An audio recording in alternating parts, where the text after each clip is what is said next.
What is up, everybody? Welcome to the first XFL Power Rankings. Make sure you hit that like button if this is something you want. If these aren't received very well, I will probably just drop off the XFL content. So hit that like button. Let me know in the comments below as well if you want these to keep coming. So, going to be much shorter than my normal Power Rankings videos. Only 8 teams to talk about, but for the most part, going to be very similar. Power rankings that are not based on necessarily the standings, more so like if these teams played in the middle of nowhere. Not that there's much of a home field advantage right now in the XFL anyway, but you get the point. A neutral field this week. Who do I think are the best teams? So starting at number 8, heading into the weekend, I just kind of looked at all of these rosters, and it was pretty clear to me that the Seattle Dragons were going to be the worst team in this league. The quarterbacks, for one, didn't stand out. Brandon Silver is the best they have. He was not good in their first game against the DC Defenders, but the rest of it wasn't all that great either. Their front seven wasn't so bad. I mean, a lot of these front sevens look pretty good because the offensive lines are pretty bad, but the secondary was really piss poor. Jeremy Clark, for one, a lot of you guys remember out of Michigan, a 6'4" corner. Well, it turns out lengthy, slow corners don't work in the XFL either. He got absolutely abused in this game. So Seattle's got some problems. I thought they had a pretty poor roster heading in, and they are also the biggest long shot as far as Vegas is concerned to win the first year of the XFL. Number 7, I got the LA Wildcats. They didn't look so hot themselves. Another team that I did want to pick a team. I will spoil at some point in this rankings which team I did pick, but it was not the LA Wildcats. Again, because the quarterback play just didn't stand out to me on paper, and it showed up. They had Charles Canoff, and he sucked, so they kind of tried out Jalen McClendon. It doesn't look like they got a whole lot of help on the way here in LA. The main reason I put so much priority on the quarterback is, I mean, obviously in the NFL too it matters, but in this league it's even more offensive oriented. So quarterback play is going to matter extremely more, I think, in the XFL. And LA and Seattle, they both got big problems there. Tampa Bay, on the other hand, who's going to come in here at number 6, they're a little more interesting here. So they started Aaron Murray, former Georgia star and NFL backup, but he really wasn't getting the job done. Now, he looked okay, he wasn't getting a ton of help out there, but Quentin Flowers, kind of that mobile quarterback, I think that's going to be kind of where these teams go, is more of the mobile guys, because, to be frank, there's not enough offensive line talent in the world to fill out NFL rosters. You think a secondary league is going to be able to buy time for pocket passing quarterbacks? I don't think so. So I think sooner or later we see Quentin Flowers become the full-time starter here, a guy that played a little running back for the Cincinnati Bengals, a quarterback in Florida. What was it, USF, I think? Florida Atlantic, one of those small schools. But this team was able to move the ball this week. I did like what I saw from Dan Williams, a 6'4" receiver out of Jackson State, but they just couldn't close in the red zone. So I think, maybe Quentin Flowers comes in here and they can get some more things going. Number 5, the St. Louis Battlehawks. Now, Battlehawks fans are going to be upset here because they did beat the Dallas Renegades. Now, Dallas's starting quarterback missed the first week of the season, and it's not like St. Louis lit up the scoreboard. Now, Jordan Ta'amu, former Ole Miss starter, never really got his crack in the NFL. He actually looked pretty good, but I didn't love too much of the rest that we saw there. Not a lot of standouts, just kind of hung around until they inevitably beat Philip Nelson. I bet on this St. Louis team to win this game because as a Minnesota Golden Gophers fan, I will take a team getting 9.5 points playing against Philip Nelson any day of the week. So we'll have an opportunity next week to keep climbing, but they are not going to be ahead of the team that they just beat, the Dallas Renegades. And got to keep in mind, this team entered the season as the Vegas favorites, so a lot of respect for this team. And I admit, they do have a pretty talented roster. The only reason I didn't pick this team is because I just had seen enough Landry Jones. I'd rather watch a younger, exciting quarterback, but also I just didn't want to pick the favorite. If this team's going to be the New York Yankees of the XFL, I don't want to cheer for them.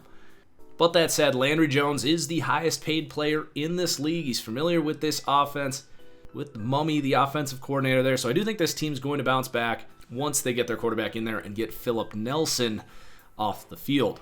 Number 3, the New York Guardians. Quite possibly the best defense in the XFL, especially in week 1, but their roster is quite talented. Relatively speaking, of course. You got Garrett Dooley, a former Wisconsin star. He was flying around the field making plays in coverage. Only played about a third of the game, but I expect he will get an increase in playing time. Andrew Sorrow, former Chief. Jamar Summers, someone that was a sleeper on my draft board about 3 years ago coming out of UConn. Compared him to Malcolm Butler. He gets a scoop and score in this game. A local New Jersey kid. They got some players on that defensive side of the ball, and they showed up in the first week of the season, holding the Vipers to 3 points. Matt McGloin in that offense just kind of existed. Nothing too much to speak of there, but I do think we're looking at probably the best defense in the XFL in the New York Guardians. Number 2, my DC Defenders. Honestly, after watching this team, they should have just stuck with the controversial football team names in Washington, D.C. and gone with the DC Offenders, because this team was lighting it up. You got Cardale Jones, an early XFL MVP candidate, probably the biggest name in the XFL outside of maybe Marquette King, the punter, but he looked good. 250 yards, 2 touchdowns, no picks. One thing I liked about this team is they went more of the veteran receiver route, which I think is smart. You got Rashad Ross, Eli Rogers, who's had a lot of success in the NFL, relatively speaking. So you got some veterans in there. They also got another receiver in Simi Cobbs that I liked coming out of Indiana, kind of an oversized wide receiver that I thought was a little too slow to play wide receiver. Maybe some of the gap in athleticism can be capitalized here in the XFL. So I like their offense a lot, and their running backs. I think the running game, having those, kind of quote-unquote star running backs might be a little more important in this league than in the NFL. Because, in the NFL, you can pick up second, third running backs that are really, really talented guys. Well, those guys are all going to stick in the NFL. So you're not going to have that super deep talent pool in the XFL. So guys like Jarrell Presley, Donnell Pumphrey, to me a little closer to NFL backup caliber guys, and really explosive where their athleticism can be maximized a little bit. I think Jarrell Presley is another guy that could be an early XFL MVP candidate. This dude is a freak. Didn't stick in the NFL for whatever reason. Fumbling issues, route running, hands, not super patient, but he could work out here. Former Minnesota Viking that's bounced around the league a little bit. And Donnell Pumphrey, I think he was a 2,000-yard rusher at San Diego State. Really explosive guy. And then number 1, the Houston Roughnecks. Now, like we've said, 2 things that I think are going to matter the most in this league are having a good quarterback and having a mobile quarterback. And Philip Walker looked like a guy who is probably going to be making himself a decent amount of money in this league. He is a Chris Ballard guy, the Colts general manager, who has a great eye for talent. He's been in and out of that organization. He ends up in the XFL here, a rocket arm. Was making great ball placement throws as well.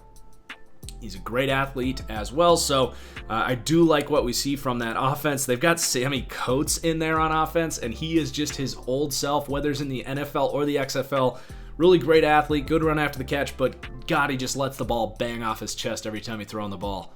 Got a good laugh out of that. And then defensively for Houston, they've got some kind of big names. I think this is going to be one of the better defenses in this league. You got Coney Ely, Marqueston Huff, a hard-hitting safety, and Savion Smith, a young player coming out of Alabama, was undrafted to a lot of people's surprise, lengthy guy.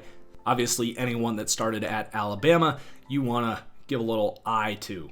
So I think Houston, to me, gets the nod as the best team because we saw that explosive passing game. Philip Walker, definitely the leader for the XFL MVP through the first week. So excited to get your feedback on this.